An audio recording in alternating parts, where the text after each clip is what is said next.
básicamente la exposición va a hablar inicialmente de unos conceptos fundamentales. Posteriormente vamos a tocar el capítulo La alegría de ser discípulo de Cristo y terminamos con ser cristiano en el 2000 para América Latina, que es otro de los capítulos vistos.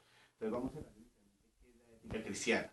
La ética cristiana presupone la existencia de un ser divino que ha dictado normas para el comportamiento moral, considerando que la conducta humana es buena si la sigue y es mala si no lo hace así.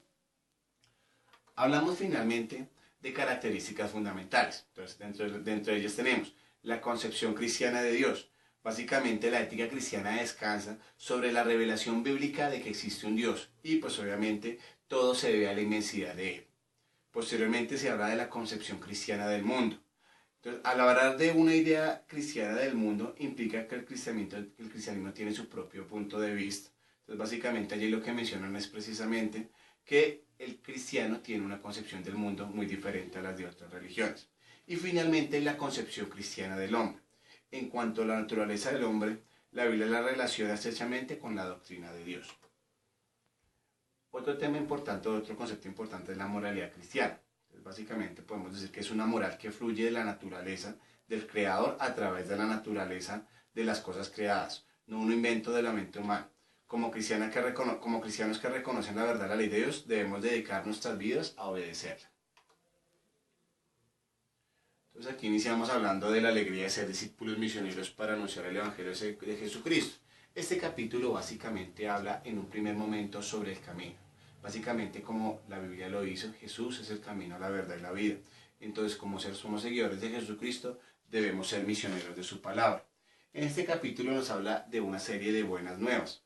La primera buena nueva que menciona allí es la buena nueva de la dignidad humana.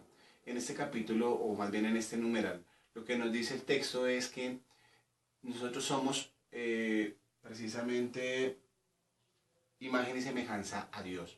En este orden de ideas, al ser imagen y semejanza a Dios estamos bendecidos, porque no solamente por nuestra situación de vida, sino también precisamente porque tenemos emociones, porque tenemos fe, que es precisamente lo que nos mueve y nos hace surgir adelante.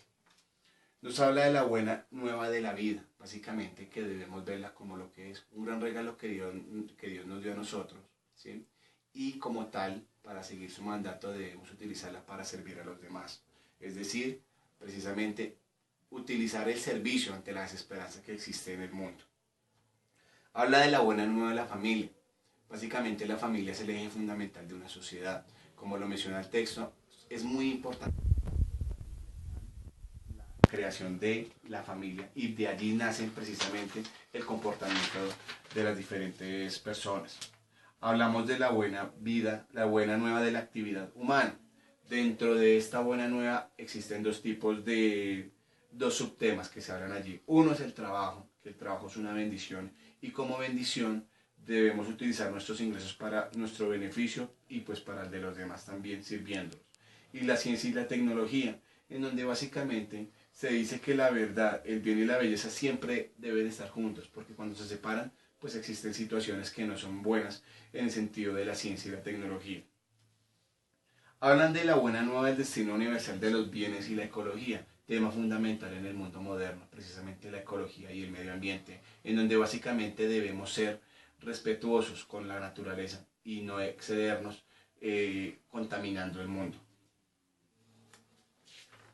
Posteriormente hablamos de ser cristiano en el 2000.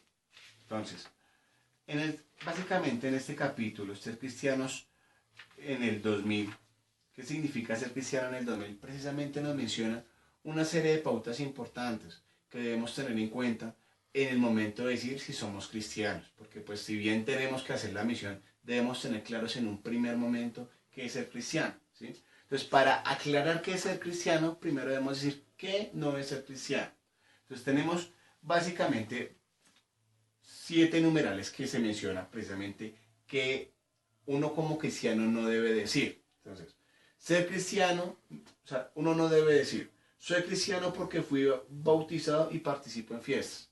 No simplemente por eso no se puede llamar cristiano, porque obviamente son partes de las costumbres de nuestra religión, pero no solamente por eso se puede decir que soy cristiano. Soy cristiano porque estudio el catecismo y recito el credo. No por el hecho de decir creo en Dios Padre Todopoderoso quiera decir que sea cristiano. Eso no solamente se puede hacer así. Soy cristiano porque es nuestra costumbre. Pues básicamente es la costumbre de muchas personas y no necesariamente por ser costumbre quiere decir que sea cristiano. Soy cristiano porque creo en la otra vida. Eso tampoco es un fundamento claro para decir que soy cristiano. Soy cristiano porque creo en Dios. Si bien es fundamental creer en Dios para ser cristiano, no significa que solamente se deba decir que no es cristiano por esta situación. Soy cristiano porque creo en la Virgen. ¿Sí? Es la madre de nuestro Dios, de nuestro Señor Jesucristo. Pero no solamente mencionarla, decimos que somos cristianos. Y finalmente soy cristiano porque hago el bien y no hago el mal a nadie. No, eso no. Digamos, estos conceptos a veces lo que tenemos son los prejuicios que tenemos para decir ser cristianos. Pero finalmente el texto aquí no dice claramente. Ser cristiano no es decir estas cosas. Ser cristiano, ¿qué es? Es seguir a Jesucristo. ¿Cómo seguimos a Jesucristo? Uno, aceptando su proyecto. Es decir, amándonos los unos a los otros y precisamente siguiendo todos sus mandatos.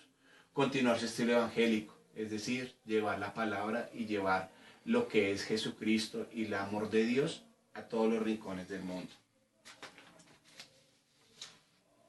Seguir a Jesús es formar parte de su comunidad fundamental. Ser parte, más bien ser participativo en la comunidad, es decir, ayudar especialmente a los más necesitados y pues también tenemos que ver que todos tenemos necesidades y pues obviamente debemos servirnos los unos a los otros. Seguir a Jesús es vivir bajo la fuerza de su espíritu, es decir, precisamente confiar en Él, tener plenamente fe en Él, recordar que Él es el camino, la verdad y la vida, como lo menciona inicialmente el texto. Entonces, básicamente, esto es lo que nos está mencionando el libro, el texto, precisamente lo que significa la ética cristiana, que consiste precisamente en qué, en seguir a nuestro Señor Jesucristo. Les agradecemos mucho por habernos escuchado y por haber visto este video y esperamos que les haya quedado claro nuestros conceptos. Muchas gracias.